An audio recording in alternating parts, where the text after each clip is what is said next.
सुना ही होगा ना, दोनों सेम साउंड करते हैं और दोनों सेम ही लगते हैं, बट एक्चुअल में दोनों सेम नहीं होते हैं।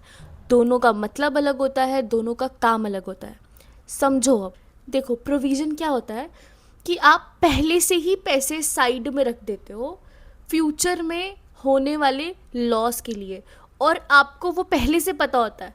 फॉर एग्ज़ाम्पल, आपने किसी कस्टमर को 10,000 का माल बेचा, ठीक है, उधार पर, और अब आपको ऐसा लग रहा है कि अब आपको ऐसा पता है कि यार शायद 2,000 रिकवर ना हो उस कस्टमर से, तो आप वो 2,000 पैसे पहले से ही साइड पे निकाल के रख देते हो फ्यूचर में उस लॉस को मीट करने के लिए।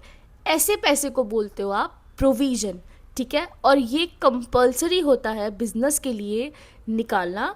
और दूसरा कि ये प्रॉफिट कैलकुलेट होने से पहले बचाया जाता है, पहले निकाला जाता है, ठीक है। अब दूसरा आ जाता है रिजर्व। अब रिजर्व क्या है? वो पैसा जो आप, जैसे आपको प्रॉफिट हुआ, अब प्रॉफिट होने के बाद आप उसको निकालते हो, साइड पे रखते हो।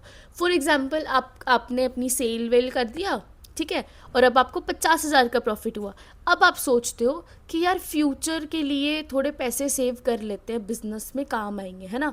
तो आप उस प्रॉफिट में से 10,000 या 20,000, जितना भी है, जितना भी उस प्रॉफिट में से आपने अपने एक्सपेंसेस, अपने लॉसेस, अपना सब माइनस कर दिया, और उसके बाद जब आपके पास बचा कि हाँ अब ये बिज़नेस के लिए प्रॉफिट है, उस प्रॉफिट में से जब आप 10,000 या कुछ भी आप सेव करते हो, फ्यूचर में किसी भी जनरल काम में आ जाएंगे, बिजनेस के काम आ जाएंगे, है ना, फ्यूचर में। तो ऐसे पैसे को आप बोलोगे रिजर्व।